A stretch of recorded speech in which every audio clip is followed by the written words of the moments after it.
Desde que, según la leyenda, se encontró la imagen de la Virgen Negra en una pequeña cueva, la montaña de Montserrat ha estado siempre vinculada con la espiritualidad. En esta montaña está ubicado el santuario y monasterio benedictino dedicado a la Virgen de Montserrat. Dicha Virgen, conocida popularmente por su color oscuro como la Moreneta, es una talla románica de madera datada a finales del siglo XII.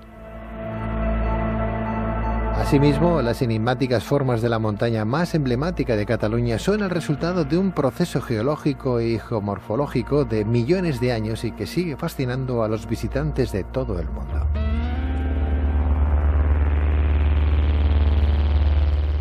Pero, ¿qué se sabe sobre el origen de esta montaña? ¿Cuáles son las leyendas que hacen referencia al descubrimiento de la Moreneta? ¿Qué tipo de energías se pueden percibir en Montserrat? ¿Cuál es su relación con el fenómeno OVNI y la búsqueda del Santo Grial?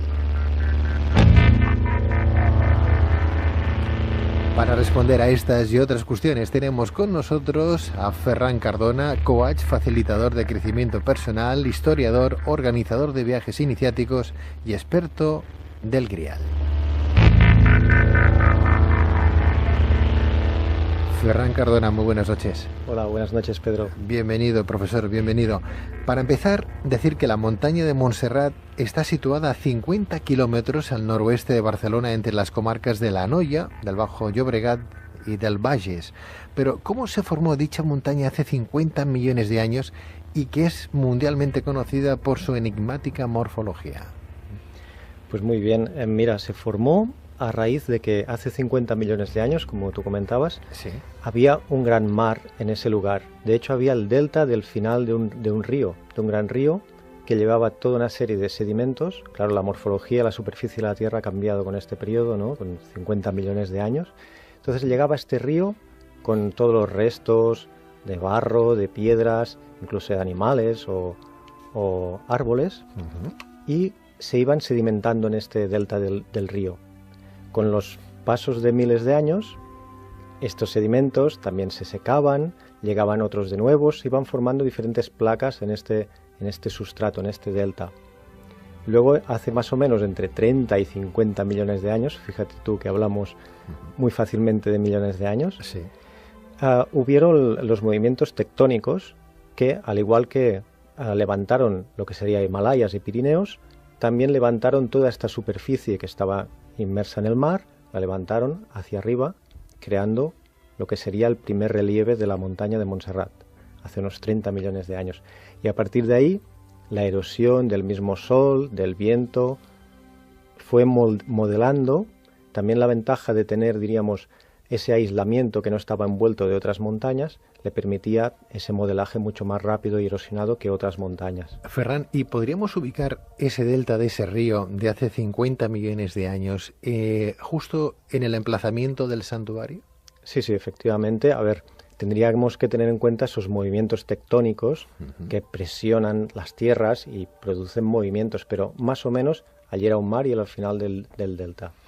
Ferran, ¿es cierto que su extraordinario relieve sigue cambiando también a día de hoy? Efectivamente. ¿Sí? Todo cambia. Yo espero que dentro de 50 años no nos quedemos sin santuario y se convierta otra vez en un delta de un río. Bueno, espero que no sea antes. Que estamos nosotros, ¿no? Está bien. O sea, se sigue de alguna manera moviendo. Sí, efectivamente. Va cambiando. Sí, incluso los Himalayas se han calculado en 1 centímetro cada 100 años, que va aumentando aún su altura. Profesor Cardona, ¿qué tipo de leyenda existe en torno a la creación de la montaña y que creo que estaría también relacionada con la propia, con el propicio de Jesucristo? Sí, bueno, hay una leyenda un poco curiosa que nos habla de que a la muerte de Jesús se creó la montaña porque tal fue la conmoción de la tierra. Caramba, qué bonita es esa leyenda, ¿no? ¿De dónde proviene el nombre de Montserrat y qué significa? Montserrat, traducido al español, sería Monte Serrado, y se debe justamente a ese peculiar relieve que podemos observar de Montserrat, y que incluso un poeta en 1880, Jacint Verdaguer, dijo que habían sido los ángeles que habían serrado, esculpido de esta manera a la montaña. De ahí la canción del Virulai, ¿no? Tan bonita, ¿no? Muy bien. ¿Te la sabes? No. Sí, pero no, por si acaso, ¿no? En antena. Está muy bien, está muy bien. Bueno, la festividad de la Virgen de Montserrat se celebra el 27 de abril, aún queda, ¿no? Aunque estamos de alguna manera adelantando acontecimientos, al menos para que la gente sepa, caramba, que el santuario era un delta de un río hace 50 millones de años y que gracias a esos movimientos de esas placas tectónicas alzaron las piedras, alzaron las montañas y más tarde el hombre pudo, de alguna manera ya, en la parte de la cúspide, ya sin ríos y sin mares cerca, ¿no? Crear un santuario. Vamos a ir poco a poco desgranando un poco esos misterios también, porque creo que se le da el nombre de mentirosas a las fuentes de agua que se pueden encontrar en diferentes puntos de la montaña, ¿no? Efectivamente, hay unas fuentes que tienen este nombre porque, a pesar de al cabo de muchos días de no haber lluvias, siguen emanando agua, con lo cual hace suponer que hay grandes corrientes de agua subterráneas dentro, incluso un gran depósito, un contenedor que sería un lago subterráneo. ¿Qué relación tienen esas corrientes acuáticas que puede haber en Montserrat con la energía telúrica? Muy bien, pues esa circulación de aguas lo que hace es ionizar. ¿Sabes cuando éramos pequeños que frotábamos con un bolígrafo y... Una aguja. Sí, con un bolígrafo. El mismo bolígrafo y sí. Que se levantaban los trocitos de papel. Pues ocurriría algo muy parecido. Ese tipo de energía que fluctúa por su interior y a la vez con esos picos que tenemos tan increíbles en Montserrat, lo que hace es emanar esa energía subterránea hacia el exterior, provocando que sea pues tan mágica como la solemos atribuir. Es curioso eso, Ferran, porque resulta que esas propiedades que tiene los santuarios, en este caso el santuario de la Virgen de Montserrat de la Moreneta, también ocurre en catedrales de todo el mundo. O sea, es como si el ser humano hubiera sabido en su momento, gracias a, pues no sé, algún tipo de instrumento o de herramienta o de sus capacidades, que justo debajo de catedrales, antes antiguos templos paganos, se construían esos emplazamientos porque habían corrientes telúricas. Aquí también la vivimos en Barcelona con la propia catedral, ¿no? Justo debajo, creo que se llama el río de Sota, ¿no? Que pasa justo por debajo, ¿no? Así es, así es. Gracias a programas como el vuestro, tenemos la oportunidad de reconocer de nuevo, ¿no?, muchas de estas propiedades que nosotros teníamos y que posiblemente se han ido perdiendo, se han ido ocultando, ¿no? Ferran, ¿tú crees que esta energía telúrica daría explicación a las diferentes leyendas que hablan de las propiedades curativas de la montaña? Pues yo creo totalmente que sí, que es la misma montaña que en emanar esas energías permiten pues estados meditativos, alteraciones de conciencia, etcétera. O sea, ¿existe energía de sanación en la montaña sagrada de Montserrat? Seguro. Seguro. Hay unas celdas que la gente puede llegar a alquilar en un momento como si fuera un pequeñito hotel, ¿no? Se llaman celdas y la gente va de reposo a meditar. ¿Tú crees que la gente que hace ese tipo de experiencias sale más reconfortada gracias también a esa corriente energética? Sí, sin duda es un lugar que normalmente adquieres paz, tranquilidad y sosiego, ¿no?, que es muy necesario hoy día y permite ese tipo de sanaciones. De hecho, a ver cuánta gente va a venerar a la Virgen a ese lugar, pues para este propósito, ¿no? ¿Y cuántas ofrendas cuando vamos a ver el santuario, que vemos de gente que se dan cuenta que la Virgen ha hecho algún milagro por ellos, ¿no? Y los votos están ahí expuestos, ¿no? Exacto. Desde hace al menos 7 siglos que se está llevando esta tradición, será por algo, ¿no? Será por algo. Bueno, hablemos de la Moreneta. ¿Qué cuenta la leyenda sobre el origen de la venerada Virgen Negra del monasterio de Montserrat, más conocida, como digo, la Moreneta? Bueno, pues se halló, según cuenta la leyenda, en el año 888 por unos pastores que fueron a buscar el origen de una gran luz que vieron en el monte. Y en ese origen encontraron una cueva donde estaba albergada la Virgen. Cuentan que San Lucas, el evangelista, no sé si estoy equivocado, corrígeme si lo estoy, quien esculpiera en el taller de San José la preciosa talla de madera, tomando de modelo a la mismísima Madre de Jesús, ¿no? Efectivamente, esta es la leyenda, diríamos, originaria de la talla de la Virgen de Montserrat. San Pedro posteriormente la traería a Europa, bien directamente a Barcelona, bien a Roma, desde donde, suponiendo este último caso, sería llevada por los godos tras su conquista itálica a su tierra. En este lugar posteriormente sería escondida en la cueva para evitar el saqueo musulmán de la época, ¿no? Es curioso porque también se habla dentro de ese misterio, que a San Pedro le cortaron la cabeza y fue enterrada muy cerca del monasterio de Sant Pere de Rodes, aquí en Cataluña, ¿no? En una cueva, ¿no? ¿Cómo se produjo el descubrimiento de la morenita en una cueva en la montaña? ¿Cómo fue? Cuéntanos, ¿cómo pasó ese episodio que antes decías que ocurrió en el 888, en ese año importantísimo? Bueno, fue como he comentado, pues de esta manera, ¿no? Estos pastores que viendo las luces siempre han sido muy vistas, ¿no? En esta montaña, por eso luego ha surgido todo tipo de leyendas, pero incluso hay testimonios escritos de que desde Manresa en 1345 vieron luces en la montaña centenares de personas. Entonces, a través de una de estas luces que se vio en esa época, en el siglo IX, sería cuando estos pastores acudirían y el obispo de Manresa les mandaría sacarla y llevarla para Manresa, y sería entonces cuando en ese transporte empezaría a pesar la Virgen, y decidirían que sería la Virgen, quería estar venerada en ese lugar, y fue allí mismo donde ya no pudieron más con ella, que decidieron poner el santuario actual. Pero en contra de la decisión del obispo, la morenita se quedó en la montaña de Montserrat y no se trasladó a la ciudad de Manresa por el motivo que nos estás diciendo. Ella quería quedarse allí. ¿Qué cuenta la cultura popular al respecto del origen del color negro de la Virgen? Porque claro... Sí. Ahí está el misterio. Ahí está el gran misterio, ¿no? Yo he oído de todo por eso, ¿eh? Sí, que si las velas, que si tal... Exacto. Pero ¿qué dicen eso? Sí, lo más popular es hablar, incluso yo de pequeño ya me contaban, ¿no? Que sería pues el humo de estas velas, de tanto ofrecer, pues lo que decíamos, los exvotos y venerarla, que produciría ese ennegrecimiento de la Virgen. Pero claro, ese ennegrecimiento es manos y cara. Entonces el misterio sigue ahí perdurando.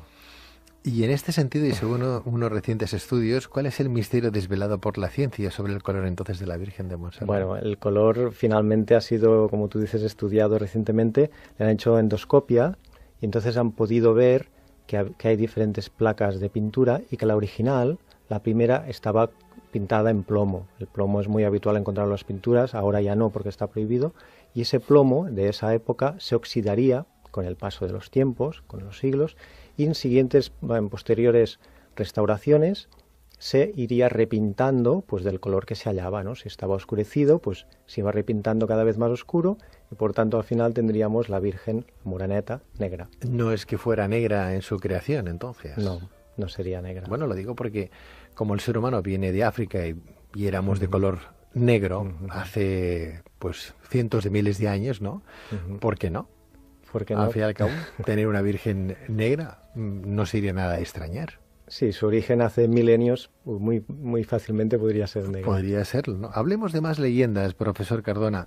Si volvemos a esas leyendas relacionadas con esta montaña mágica, ¿qué nos puedes contar de la relacionada con la conversión de San Ignacio de Loyola en el siglo XVI? Sí, el siglo XVI, Íñigo se llamaba, era un guerrero, y al ir a venerar a la Virgen, pues tuvo cierta conversión, se reclutó en una cueva cercana y allí, según cuenta la leyenda, tuvo que luchar contra los demonios y una vez superados estos, la conversión ya fue total, dejó su espada en el monasterio y finalmente fue el fundador de los jesuitas.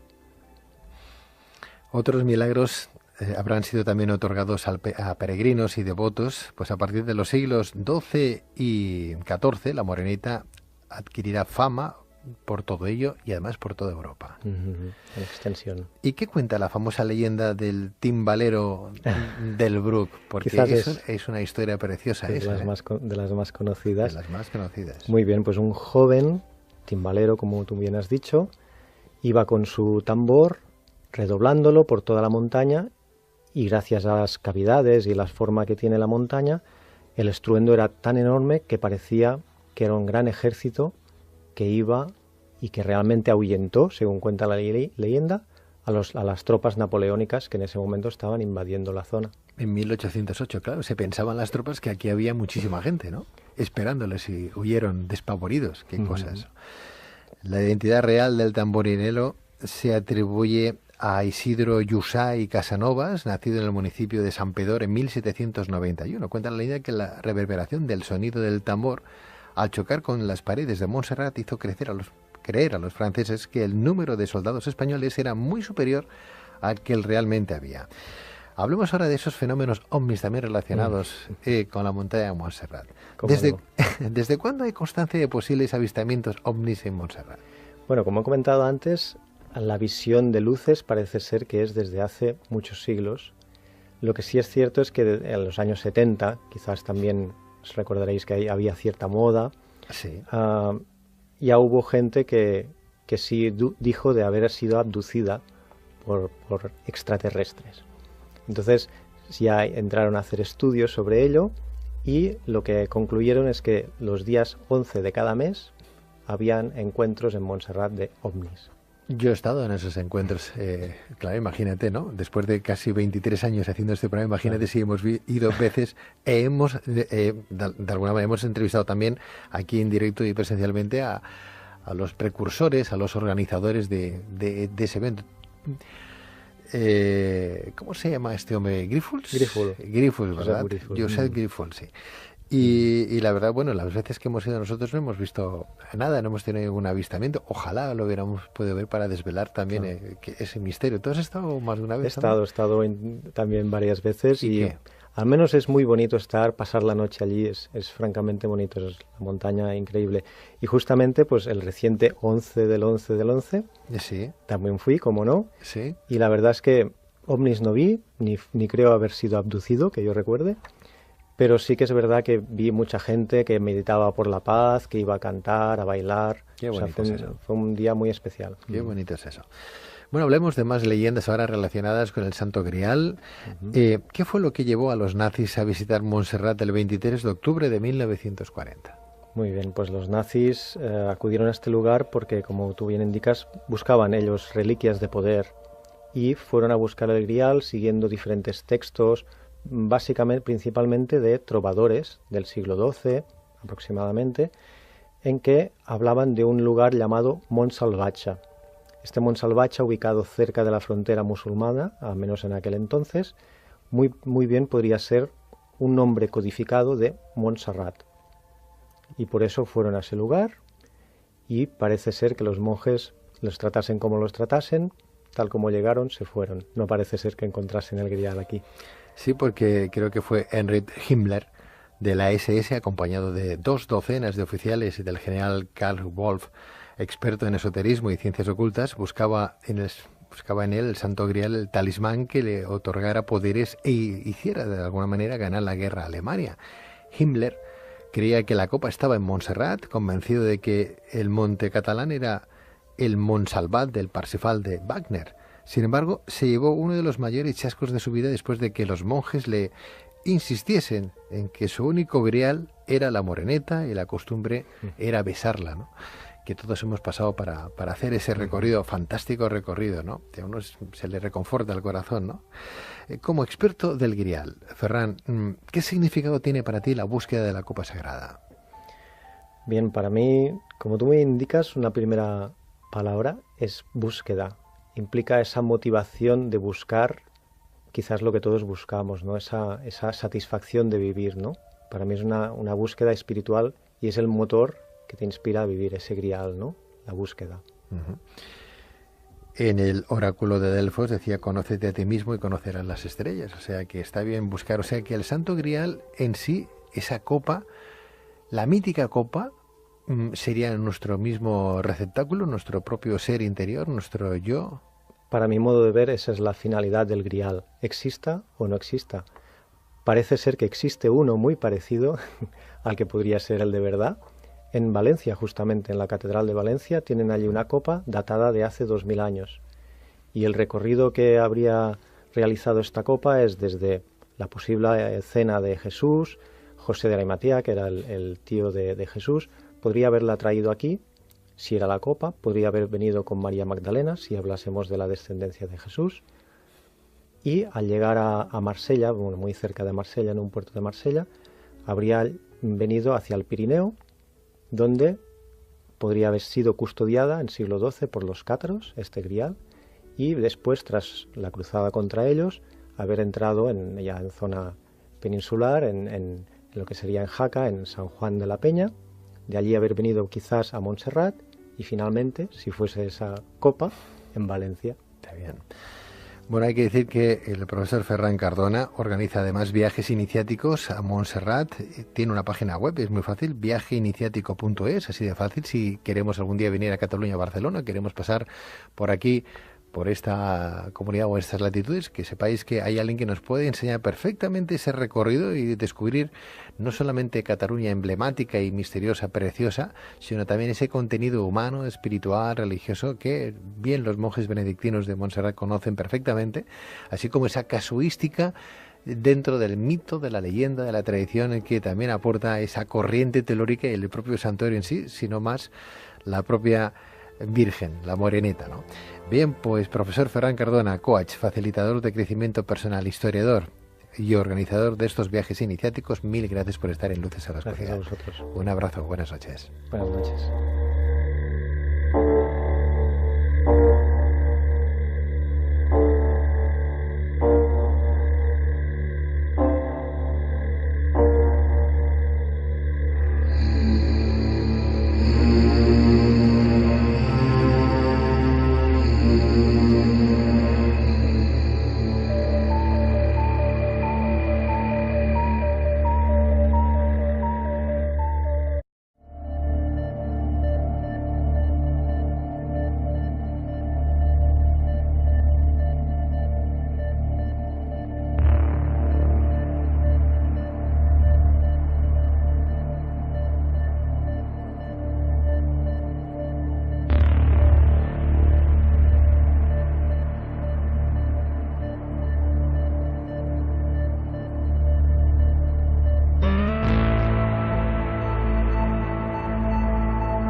Desde que, según la leyenda, se encontró la imagen de la Virgen Negra en una pequeña cueva, la montaña de Montserrat ha estado siempre vinculada con la espiritualidad. En esta montaña está ubicado el santuario y monasterio benedictino dedicado a la Virgen de Montserrat. Dicha Virgen, conocida popularmente por su color oscuro como la Moreneta, es una talla románica de madera datada a finales del siglo XII. Asimismo, las enigmáticas formas de la montaña más emblemática de Cataluña son el resultado de un proceso geológico y geomorfológico de millones de años y que sigue fascinando a los visitantes de todo el mundo.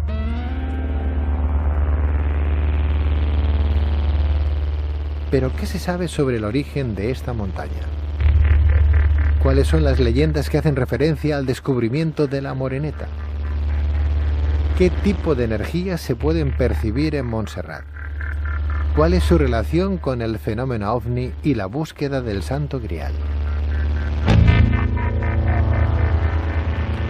Para responder a estas y otras cuestiones tenemos con nosotros a Ferran Cardona, coach, facilitador de crecimiento personal, historiador, organizador de viajes iniciáticos y experto del Grial.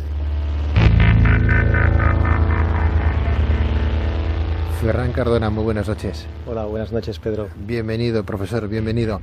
Para empezar, decir que la montaña de Montserrat está situada a 50 kilómetros al noroeste de Barcelona, entre las comarcas de la Anoia, del Bajo Llobregat y del Bages.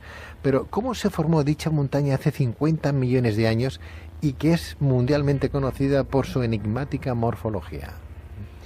Pues muy bien, mira, se formó a raíz de que hace 50 millones de años, como tú comentabas, sí, había un gran mar en ese lugar. De hecho, había el delta del final de un río, de un gran río, que llevaba toda una serie de sedimentos. Claro, la morfología, la superficie de la Tierra ha cambiado con este periodo, ¿no? Con 50 millones de años. Entonces llegaba este río con todos los restos de barro, de piedras, incluso de animales o árboles, y se iban sedimentando en este delta del río. Con los pasos de miles de años, estos sedimentos también se secaban, llegaban otros de nuevos, iban formando diferentes placas en este sustrato, en este delta.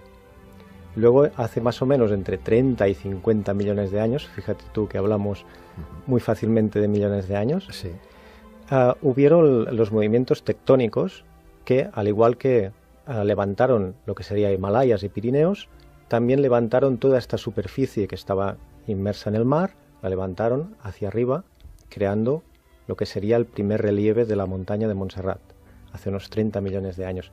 Y a partir de ahí, la erosión del mismo sol, del viento, fue modelando.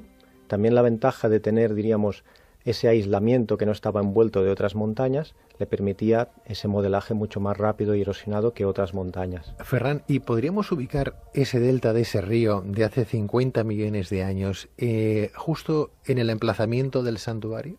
Sí, efectivamente. A ver, tendríamos que tener en cuenta esos movimientos tectónicos que presionan las tierras y producen movimientos, pero más o menos allí era un mar y al final del delta. Ferran, ¿es cierto que su extraordinario relieve sigue cambiando también a día de hoy? Efectivamente. Sí. Todo cambia. Yo espero que dentro de 50 años no nos quedemos sin santuario y se convierta otra vez en un delta de un río. Bueno, espero que no sea antes. Que estamos nosotros, ¿no? Está bien. O sea, se sigue de alguna manera moviendo. Sí, efectivamente. Va cambiando. Sí, incluso los Himalayas se han calculado en 1 centímetro cada 100 años, que va aumentando aún su altura. Profesor Cardona, ¿qué tipo de leyenda existe en torno a la creación de la montaña y que creo que estaría también relacionada con la propia, con el propicio de Jesucristo? Sí, bueno, hay una leyenda un poco curiosa que nos habla de que a la muerte de Jesús se creó la montaña porque tal fue la conmoción de la tierra. Caramba, qué bonita es esa leyenda, ¿no? ¿De dónde proviene el nombre de Montserrat y qué significa? Montserrat, traducido al español, sería monte serrado y se debe justamente a ese peculiar relieve que podemos observar de Montserrat y que incluso un poeta en 1880, Jacint Verdaguer, dijo que habían sido los ángeles que habían serrado, esculpido de esta manera a la montaña. De ahí la canción del Virulai, ¿no? Tan bonita, ¿no? Muy bien. ¿Te la sabes? No. Sí, pero no, por si acaso, ¿no? En antena. Está muy bien, está muy bien.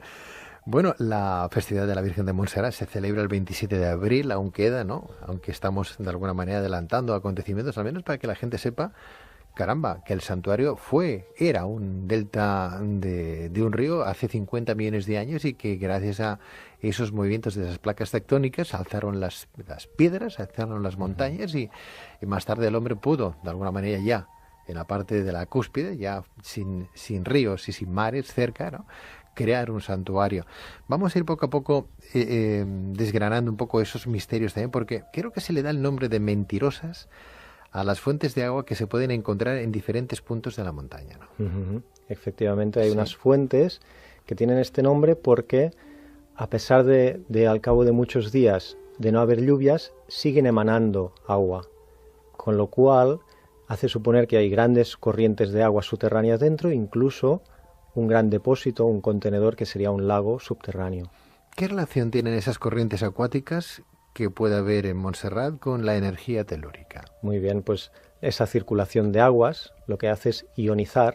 ¿Sabes cuando éramos pequeños que frotábamos con un bolígrafo y... Una aguja.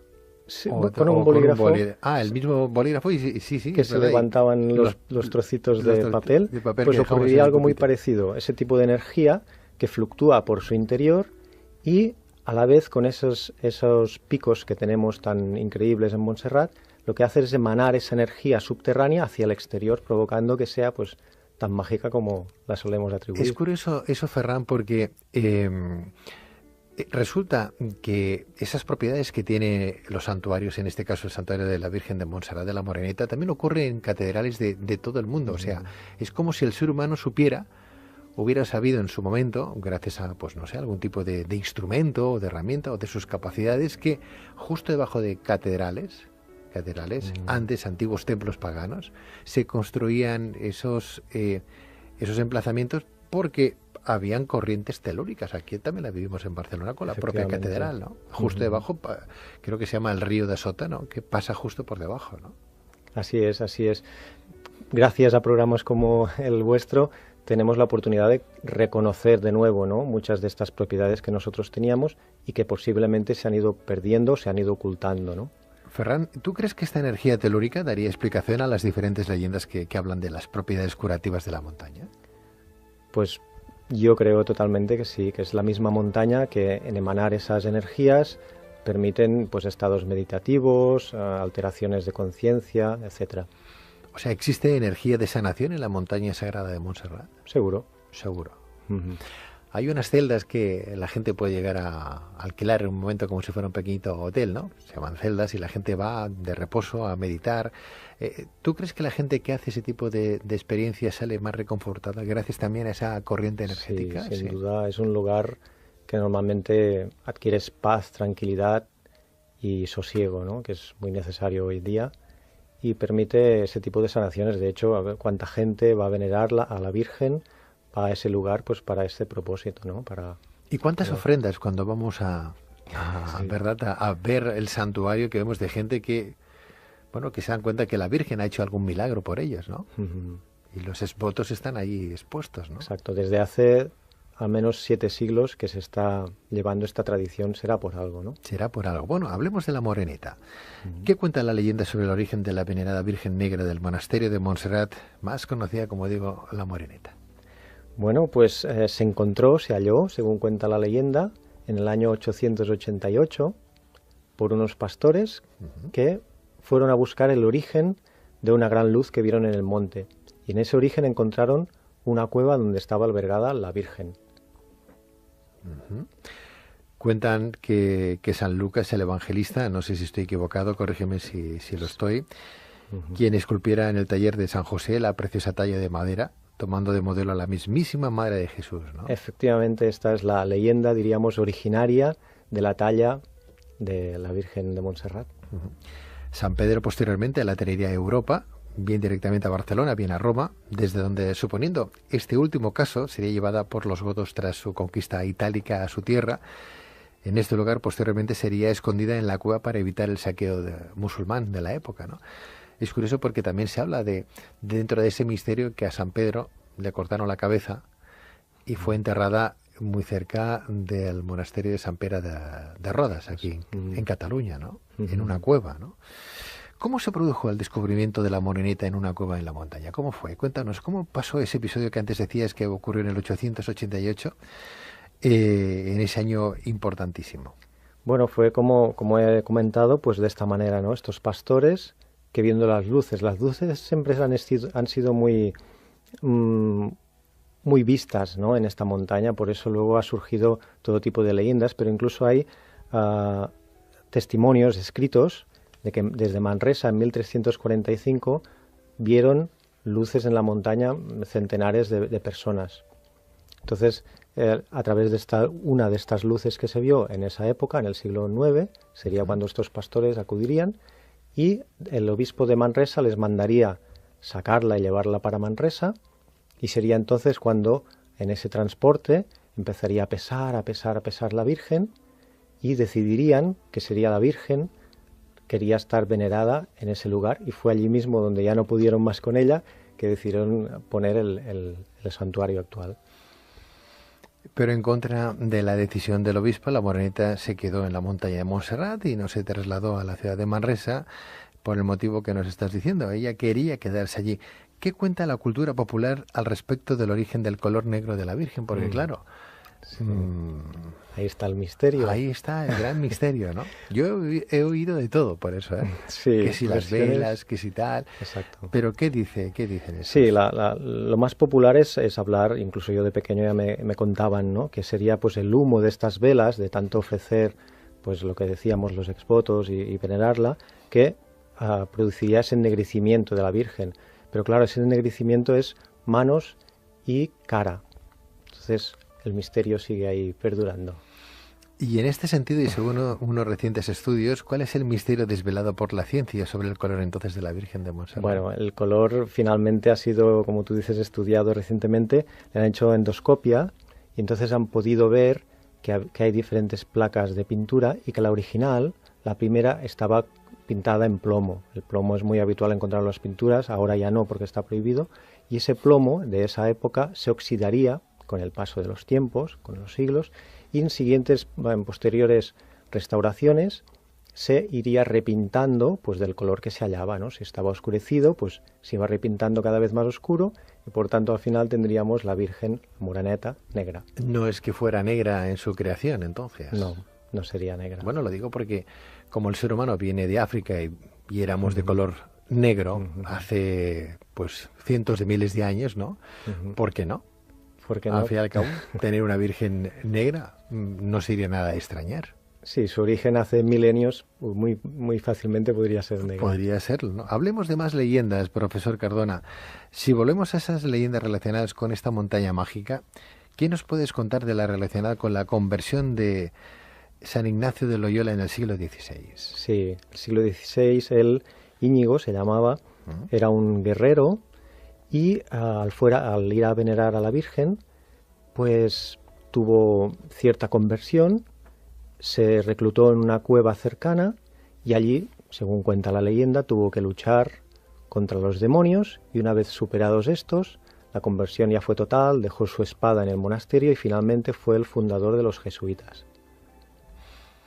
Otros milagros habrán sido también otorgados a peregrinos y devotos, pues a partir de los siglos XII y XIV la morenita adquirirá fama por todo ello y además por toda Europa. En extensión. ¿Y qué cuenta la famosa leyenda del timbalero del Bruc? Porque es una historia preciosa. De las más conocidas. De las más conocidas. Muy bien, pues un joven timbalero, como tú bien has dicho, iba con su tambor redoblándolo por toda la montaña y gracias a las cavidades y la forma que tiene la montaña, el estruendo era tan enorme que parecía que era un gran ejército que iba y que realmente ahuyentó, según cuenta la leyenda, a las tropas napoleónicas que en ese momento estaban invadiendo la zona. En 1808, claro, se pensaban las tropas que aquí había muchísima gente, ¿no? Esperándoles y huyeron despavoridos. Qué cosas.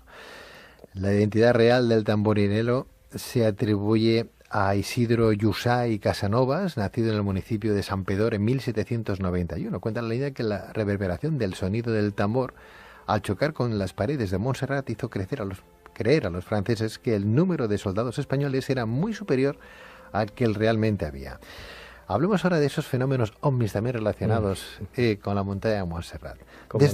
¿Desde cuándo hay constancia de posibles avistamientos ovnis en Montserrat? Bueno, como he comentado antes, la visión de luces parece ser que es desde hace muchos siglos. Lo que sí es cierto es que en los años 70, quizás también os recordaréis que había cierta moda. Sí. Ya hubo gente que sí dijo de haber sido abducida por extraterrestres. Entonces ya entraron a hacer estudios sobre ello y lo que concluyeron es que los días 11 de cada mes habían encuentros en Montserrat de ovnis. Yo he estado en esos encuentros, claro, imagínate, ¿no? Después de casi 23 años haciendo este programa, imagínate si hemos ido veces, de alguna manera hemos entrevistado también aquí en directo y presencialmente a los precursores, a los organizadores de ese evento. ¿Cómo se llama este hombre? ¿Grifols? Grifols, ¿verdad? Josep Grifols, sí. Y la verdad, bueno, las veces que hemos ido nosotros no hemos visto nada, no hemos tenido ningún avistamiento. Ojalá lo hubiéramos podido ver para desvelar también ese misterio. ¿Tú has estado más de una vez? He estado también varias veces y al menos es muy bonito pasar la noche allí, es francamente bonito, es la montaña increíble. Y justamente pues el reciente 11 del 11 del 11, sí, también fui, como no, sí. Y la verdad es que ovnis no vi, ni creo haber sido abducido, que yo recuerde. Pero sí que es verdad que vi mucha gente que meditaba por la paz, que iba a cantar, a bailar. Qué bonito es eso. Fue un día muy especial. Qué bonito es eso. Bueno, hablemos de más leyendas ahora relacionadas con el Santo Grial. ¿Qué fue lo que llevó a los nazis a visitar Montserrat el 23 de octubre de 1940? Muy bien, pues los nazis acudieron a este lugar porque, como tú bien indicas, buscaban ellos reliquias de poder y fueron a buscar el Grial siguiendo diferentes textos, básicamente, principalmente de trovadores del siglo XII aproximadamente, en que hablaban de un lugar llamado Montsalvatge. Este Montsalvatge, ubicado cerca de la frontera musulmana, al menos en aquel entonces, muy bien podría ser un nombre codificado de Montserrat. Y por eso fueron a ese lugar y parece ser que los monjes los tratasen como los tratasen, tal como llegaron, se fueron. No parece ser que encontrasen el Grial aquí. Sí, porque creo que fue Heinrich Himmler de la SS, acompañado de 2 docenas de oficiales y del general Karl Wolf, experto en esoterismo y ciencias ocultas, buscaba en el buscaba en él el Santo Grial, el talismán que le otorgara poderes e hiciera de alguna manera ganar la guerra a Alemania. Se formó a raíz de que hace 50 millones de años, como tú comentabas, Sí. había un gran mar en ese lugar. De hecho, había el delta del final de un río, de un gran río, que llevaba toda una serie de sedimentos. Claro, la morfología, la superficie de la Tierra ha cambiado con este periodo, ¿no? Con 50 millones de años. Entonces llegaba este río con todos los restos de barro, de piedras, incluso de animales o árboles, y se iban sedimentando en este delta del río. Con los pasos de miles de años, estos sedimentos también se secaban, llegaban otros de nuevos, iban formando diferentes placas en este sustrato, en este delta. Luego, hace más o menos entre 30 y 50 millones de años, fíjate tú que hablamos muy fácilmente de millones de años, Sí. hubieron los movimientos tectónicos que, al igual que levantaron lo que sería Himalayas y Pirineos, también levantaron toda esta superficie que estaba inmersa en el mar, la levantaron hacia arriba, creando lo que sería el primer relieve de la montaña de Montserrat, hace unos 30 millones de años. Y a partir de ahí, la erosión del mismo sol, del viento, fue modelando. También la ventaja de tener, diríamos, ese aislamiento que no estaba envuelto de otras montañas, le permitía ese modelaje mucho más rápido y erosionado que otras montañas. Ferran, ¿y podríamos ubicar ese delta de ese río de hace 50 millones de años justo en el emplazamiento del santuario? Sí, efectivamente. A ver, tendríamos... Fenómeno OVNI y la búsqueda del Santo Grial.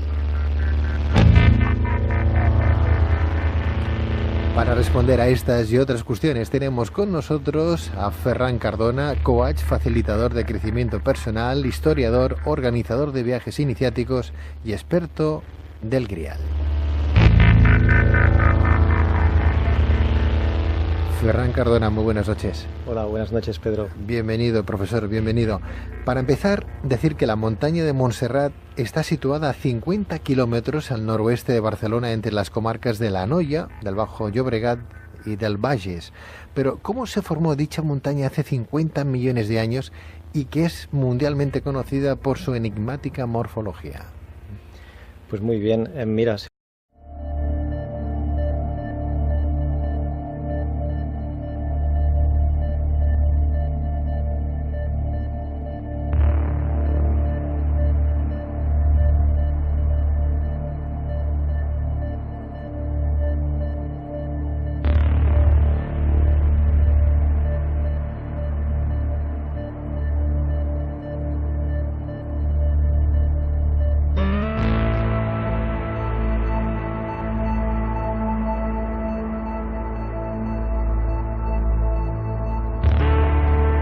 Desde que, según la leyenda, se encontró la imagen de la Virgen Negra en una pequeña cueva, la montaña de Montserrat ha estado siempre vinculada con la espiritualidad.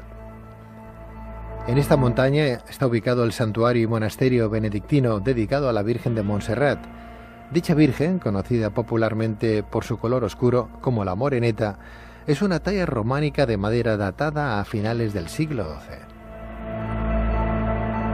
Asimismo, las enigmáticas formas de la montaña más emblemática de Cataluña son el resultado de un proceso geológico y geomorfológico de millones de años y que sigue fascinando a los visitantes de todo el mundo.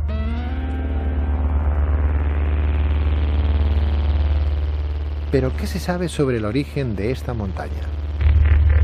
¿Cuáles son las leyendas que hacen referencia al descubrimiento de la Moreneta? ¿Qué tipo de energías se pueden percibir en Montserrat? ¿Cuál es su relación con el fenómeno